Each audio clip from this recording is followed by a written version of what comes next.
నమస్తే ఇవాల్టి వార్తలకు స్వాగతం. ముందుగా ప్రేక్షకులందరికీ మహాశివరాత్రి శుభాకాంక్షలు. కాళేశ్వరంలో ఒక భాగమైన బ్యారేజ్ లో ఒక పిల్లర్ కి పర్రె పడితే మేధావులు మీడియా అంతా కాళేశ్వరం కూలిపోయింది 1,00,000 కోట్లు నష్టమని ఎగబడి అన్నారు. మరి ఇప్పుడు సుంకిశాల రిటర్నింగ్ వాల్ కూలిపోతే, ఖమ్మంలో పెద్ద వాగు బ్రిడ్జ్ కూలిపోతే, ఎస్ఎల్బిసి టన్నెల్ కూలిపోతే మేధావులు మీడియా ఎందుకు నోరు విప్పడం లేదు అంటూ కేటీఆర్ విమర్శించారు. గిదే పర్రె చూసిన మొత్తం పోయింది. 1,00,000 కోట్లు ఇళ్ళకెళ్ళి పోయినాయి, పర్రెలకెళ్ళి త్వరలకెళ్ళి కిందికి వీక్నాయి. మొత్తం జనాన్ని ఆగం చేసి కాళేశ్వరం అంటేనే అవినీతి, ఇది అది డామ్ డూమ్ అని చెప్పి మొత్తానికి ఓట్లు దొబ్బినావు జనాలను. నువ్వు తర్వాత ఇంకా మళ్ళీ పుల్లన్న ఉన్నారు కదా యూట్యూబ్లో, అందరు కలిసి మొత్తం కేసీఆర్ తిట్టుడే పనిగా పెట్టుకొని జనాల నెత్తులు పాడు చేసి, రైతుల నెత్తులు కూడా ఖరాబ్ చేసి, మొత్తానికి ఏదో జరగందేదో జరిగినట్టు చూపెట్టి ఆయనతో ఓట్లు కొట్టుకున్నారు.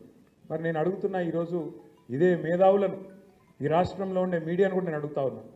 కాళేశ్వరంలో ఒక్క బ్యారేజీలో ఒక్క పర్రె పడితే దానికి ఇంత లొల్లిపెట్టిరు మీరు. మరి అలా సుంకిశాల కూలిపోతే, అక్కడ రిటైనింగ్ వాల్ కూలిపోతే ఎవ్వరు మాట్లాడరు. బీజేపీ వాడు మాట్లాడాడు, కాంగ్రెస్ వాడు కుయ్యనడు. ఎస్ఎల్బీసీలో 2.5 కిలోమీటర్ల టన్నెల్ కూలిపోతే ఎవరు మాట్లాడరు. మీ కాడ ఏం ప్రాజెక్ట్ అది? పెద్దవాగు ఖమ్మం దగ్గర కొట్టకపోతే, ఆ బ్రిడ్జ్ కొట్టకపోతే ఎవడు ఎన్డీఎస్ఏ మాట్లాడాడు, ఎవడు ఎన్డీఏ మాట్లాడాడు. చూడండి, ఇలా రేవంత్ రెడ్డికి రక్షణ కవచంలాగున్నది ఎవరో కాదు, బీజేపీ. నేనేదో ఉత్తగా చెప్తలేను ఈ మాట. లేకపోతే మేడిగడ్డల పర్రె పట్టింది అని రేవంత్ రెడ్డి అనగానే తెల్లారే వరకు వాడొచ్చి వాలిపోలే గద్ద లెక్క బీజేపీ వాడు. ఎన్డీఎస్ఏ అని వస్తుంది, నేషనల్ డ్యామ్ సేఫ్టీ అథారిటీ.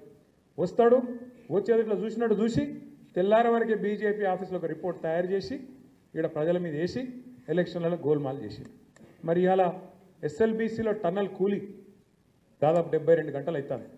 ఎందుకో రాడు, మరి ఎన్డీఎస్ఏ రాదు, ఏ బీజేపీ వాడు మాట్లాడాడు, ఎవరి నోరు పెగులుతలేదు. కిషన్ రెడ్డి మాట్లాడాడు, బండి సంజయ్ అన్నాడు. ఎందుకు? ఏమొచ్చింది ఇబ్బంది మీకు? ఎందుకు మాట్లాడతలేరు?